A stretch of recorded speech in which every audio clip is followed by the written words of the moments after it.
ఈరోజు రెసిపీ కజ్జికాయలు.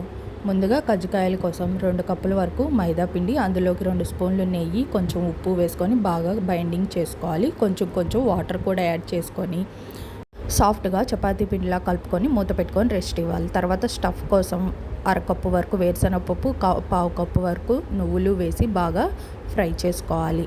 ఇందులోకి 1 స్పూన్ వరకు నెయ్యి వేసుకొని అందులోకి డ్రై ఫ్రూట్స్ వేసుకొని ఫ్రై చేసుకోవాలి. అందులోకి కొబ్బరి కూడా వేసుకొని ఫ్రై చేసుకోవాలి. ఈ పొడంతా ఒక బౌల్లోకి తీసుకొని అందులోకి అరకప్పు వరకు బెల్లం వేసుకొని బాగా కలుపుకొని పక్కన పెట్టుకోవాలి.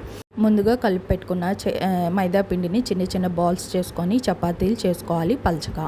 ఈ చపాతీల్లోకి 1.5 స్పూన్ వరకు ఈ స్టఫ్ని పెట్టుకొని మనం మంచిగా మధ్యలోకి ఫోల్డ్ చేసుకొని డిజైన్ చేసుకోవాలి. తర్వాత వీటన్నిటిని బాగా వేడైన ఆయిల్లో వేసుకొని ఫ్రై చేసుకుంటే కజ్జికాయలు రెడీ అయిపోయినాయి. Thanks for watching.